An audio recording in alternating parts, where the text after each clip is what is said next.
So good morning students. आज हम chemistry में NCERT के क्वेश्चंस को डिस्कस करने जा रहे हैं। जो हमारा चैप्टर था केमिस्ट्री इन एवरीडे लाइफ, उनके क्वेश्चंस को हम वन बाय वन करके देखते हैं बेटा। सो पहला क्वेश्चन जो है हमारा NCERT का, वो इन टेक्स्ट की हम पहले बात करेंगे बेटा, जो बुक के अंदर क्वेश्चन रहता है। तो पहला क्वेश्चन हमें गिवन है कि स्लीपिंग पिल्स, जो स्लीपिंग पिल्स होती हैं, स्लीपिंग पिल्स मतलब जो टैबलेट नींद जिन पेशेंट को नहीं आती उनको दी जाती है, कहता है जो डॉक्टर रिकमेंड करता है बिना डॉक्टर के रिकमेंडेशन के नहीं लेनी चाहिए, बिकॉज बेटा दे आर वेरी हार्मफुल होती हैं। इवन हाई डोजेज, इनका डोज होता है बेटा जितनी मात्रा आप लेते हैं, high dose can cause even death. आप इवन यहां लिख लीजिए, डेथ भी कॉज कर सकते हैं। डेट्स वाई इनको बिना डॉक्टर की रिकमेंडेशन के नहीं लेना चाहिए। सेकेंड क्वेश्चन पे आते हैं, कहता है रेनिटिडीन इज एन एसिड। हमने पढ़ा था रेनिटिडीन इज एन एसिड। ये जो लाइन है ये किस क्लासिफिकेशन ऑफ ड्रग्स के अंदर आती है? तो हमें पता है, ये ऑलरेडी हम पढ़े हैं फार्माकोलॉजी। जो इंफॉर्मेशन डॉक्टर के लिए इंफॉर्मेटिव होती है कि कैसे ड्रग को क्लासिफाई करते हैं, उस बेसिस पर हम बता सकते हैं रेनिटिडीन इज एन एसिड। बेटा उसके बाद हम आते हैं क्वेश्चन नंबर 3 पर। तीसरा question, why do we require artificial sweeteners? Easy question है। अगर मैं स्वीटनर सीधा खाऊंगा तो वो मेरे ग्लूकोज लेवल को बढ़ाएगा, कैलोरी या ग्लूकोज को बढ़ाएगा। Artificial sweeteners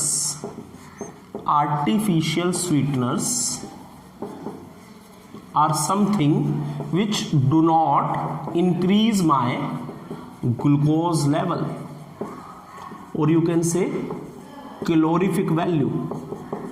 That's why I need to take artificial sweeteners. बेटा टोटल क्वेश्चन इसमें 5 है NCERT में। इन टेक्स्ट के 4th पर आ रहे हैं। 4th क्वेश्चन है हमारा कि राइट द केमिकल इक्वेशन, जिसमें हम सोप की फॉर्मेशन करते हैं। ग्लिसराइल, 2 फॉर्मूले दिए हैं बेटा, ग्लिसराइल पाल्मिटेट एंड ग्लिसराइल ओलिएट। तो ओलिएट आप बुक से चेक कर सकते हैं फॉर्मूला, और पाल्मिटेट ये होता है हमारा, वहां C17H35 होता है, CH2O C double bond O C17H35 and CH2O C double bond O C17H35। दोबारा देखिएगा बेटा, ये हमारा ग्लिसराइल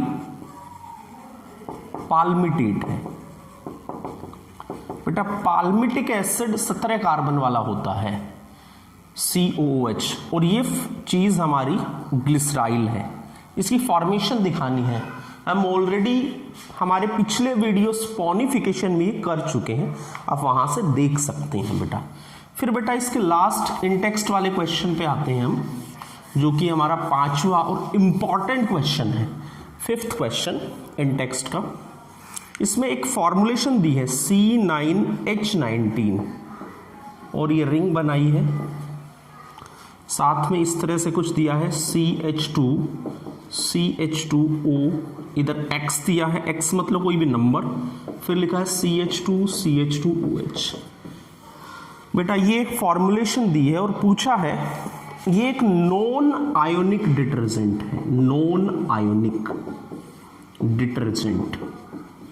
तो बेटा मैं आपको याद दिला दूं, जो नॉन आयोनिक होते हैं वो आयन की फॉर्मेशन नहीं करते, लिक्विड डिश वॉशिंग में उनको यूज करते हैं। आपका क्वेश्चन है इसमें दो, पहला आपको हाइड्रोफिलिक और हाइड्रोफोबिक बताना है, तो बहुत इजी सा है। हाइड्रोफोबिक की बात करते हैं। हाइड्रो मीन्स वाटर, फोबिक मतलब हीटिंग। जो हमारे वाटर में नहीं मिक्स होते, मतलब नॉन पोलर पार्ट, जो नॉन पोलर पार्ट होता है उसके बारे में पूछा है। तो बेटा ये वाला हिस्सा आपका, ये वाला हिस्सा आपका हाइड्रोकार्बन पार्ट होता है। ये वाला हिस्सा बेटा आपका हाइड्रोकार्बन होता है। तो हाइड्रोकार्बन होता है, तो हाइड्रोकार्बन क्योंकि नॉन पोलर होते हैं तो ये नॉन पोलर हो गया, मतलब आपका हाइड्रोफोबिक हो गया। और ये वाला हिस्सा आपका क्या हो जाएगा, हाइड्रोफिलिक। दूसरा इसमें पार्ट है कि बताइए कौन कौन से फंक्शनल ग्रुप हैं। तो बेटा एक ये यहां है फंक्शनल ग्रुप एल्कोहल, और एक यहां फंक्शनल ग्रुप है ऑक्सीजन, दोनों तरफ कार्बन, ईथर होता है इधर। आप ऐसे समझिए ये ऑक्सीजन है, इधर कार्बन है, तो ईथर फंक्शनल ग्रुप है। तो दो फंक्शनल ग्रुप है, एल्कोहल एंड ईथर। बेटा ऐसा ही सेम क्वेश्चन आपको जो एक्सरसाइज है आपकी, एक क्वेश्चन डिस्कस करते हैं बेटा। आपका आंसर रब भी हो गया है तो आप पहुंच करके वीडियो देख सकते हैं बेटा। एक्सरसाइज का लास्ट क्वेश्चन एक बार देखते हैं, बिल्कुल इसी के ऊपर बेस्ड है। उसमें पूछा है आपको हाइड्रोफिलिक और हाइड्रोफोबिक पार्ट बताना है। तो मैं एक पार्ट लिख रहा हूं उसका, ये दिया हुआ है आपका, आपको ध्यान भी आना चाहिए बेटा। ये कौन सा आपका डिटर्जेंट है, ये लोराइल वाला फॉर्मूला, लोराइल सल्फेट, सोडियम सल्फेट। तो बेटा ये इसका आपका पार्ट हो गया हाइड्रोकार्बन वाला पार्ट। हाइड्रोकार्बन पार्ट होता है आपका हाइड्रोफोबिक, और ये वाला पार्ट नेगेटिव पार्ट है, तो ये हो गया आपका हाइड्रोफिलिक। चार्ज होता है, पोलर है, वाटर में डिसॉल्व हो जाता है। सिमिलरली बेटा दूसरे भी आप अकॉर्डिंगली कर सकते हैं।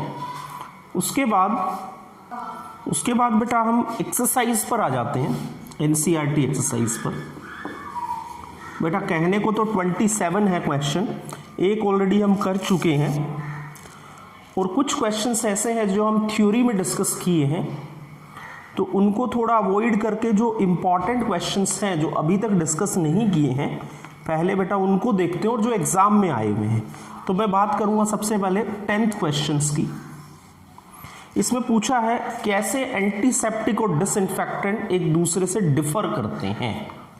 एंटीसेप्टिक और डिसइंफेक्टेंट, बेटा एक बात का ध्यान रहे, जब भी आप इसको पढ़ रहे हैं तो आपके पास अपना बुक जरूर हो एनसीईआरटी का। तो ये तो ऑलरेडी हम कर चुके हैं, तो मैंने क्यों लिखा, क्योंकि बेटा ये 3 बार सीबीएसई ने 11, 12 एंड इवन 14 में 3 बार पूछा है। तो कम कंसंट्रेशन वाला एंटीसेप्टिक और ज्यादा कंसंट्रेशन वाला डिसइंफेक्टेंट होता है। एक और इसी से रिलेटेड क्वेश्चन है 12 की कौन सा ऐसा केमिकल एजेंट है जो बोथ होता है एंटीसेप्टिक एंड डिसइंफेक्टेंट। तो हमने बताया था आपको डिटॉल, जिसके अंदर ये होता है क्लोरोजाइलिनॉल एंड ट्रपिनियोल होता है। स्पेलिंग आप चेक कर लीजिएगा। Chloroxylenol and terpineol are the mixture which act as in कम कंसंट्रेशन में एंटीसेप्टिक एंड ज्यादा में बेटा डिसइंफेक्टेंट। अच्छा एक क्वेश्चन और आता है 14 में, हम आते हैं एक टिंक्चर ऑफ आयोडीन। ये इंपॉर्टेंट क्वेश्चन मान लीजिए एग्जाम के लिए, सीबीएसई में आया हुआ भी है। तो मैंने आपको बताया है 2 से 3% iodine in water alcohol. But बेटा यहां एक इंटरेस्टिंग बात करेंगे, प्री मेडिकल एंट्रेंस में ये क्वेश्चन पूछा और उसमें ऑप्शंस थे ये 4। तो 4 में से मैं 2 ऑप्शंस लिख रहा हूं। लिखा था 2 to 3% आयोडीन इन वाटर, और एक लिखा था 2 to 3% आयोडीन इन एल्कोहल। जब बेटा इतना डेप्थ में क्वेश्चन पूछे तो आंसर आपको एल्कोहल करना है, क्योंकि एल्कोहल ज्यादा अमाउंट में यहां पर होता है। उसके बाद बेटा एक क्वेश्चन है जो मैं ऑलरेडी डिस्कस किया हूं, एस्पार्टेम को कोल्ड ड्रिंक्स में क्यों लिमिट करते हैं? क्योंकि कुकिंग टेम्परेचर पे ये डिस्ट्रॉयड हो जाता है। इसके अलावा बेटा आप देख सकते हैं ब्रॉड स्पेक्ट्रम हम ऑलरेडी कर चुके हैं। क्लीनिंग एक्शन में कैसे कैसे काम करता है वो भी हम ऑलरेडी डिस्कस कर चुके हैं। देखिए बेटा एक बहुत अच्छा क्वेश्चन है 16.8, मैंने कुछ लिखा है इसमें। जो ये नोर एड्रेलिन बताया है, ये इसका लो लेवल, इसकी कम मात्रा रीजन होता है डिप्रेशन का। डिप्रेशन के लिए नॉन एड्रेलिन का लो लेवल रिस्पॉन्सिबल होता है।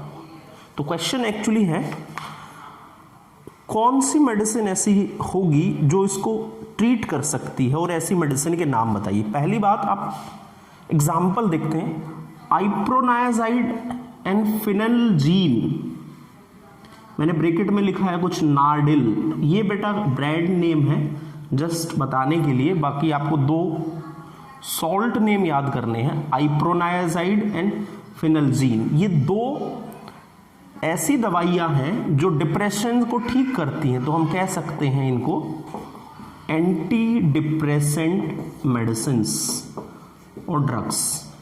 तब बात क्या है, बात यह कि नॉन एड्रेलिन क्यों हुआ, एक्चुअली इसका लेवल कम क्यों हुआ।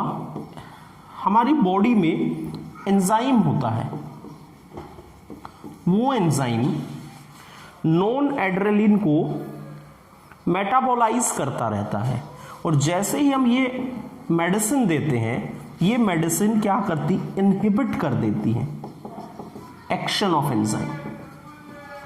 जो एंजाइम नॉन एड्रेलिन के कैटालाइज करता था, उसको खत्म कर रहा था, उसके एक्शन को, उसी एंजाइम के एक्शन को ब्लॉक कर देती है मेडिसिन, ताकि नॉन एड्रेलिन का लेवल प्रॉपर बना रहे और डिप्रेशन ना हो।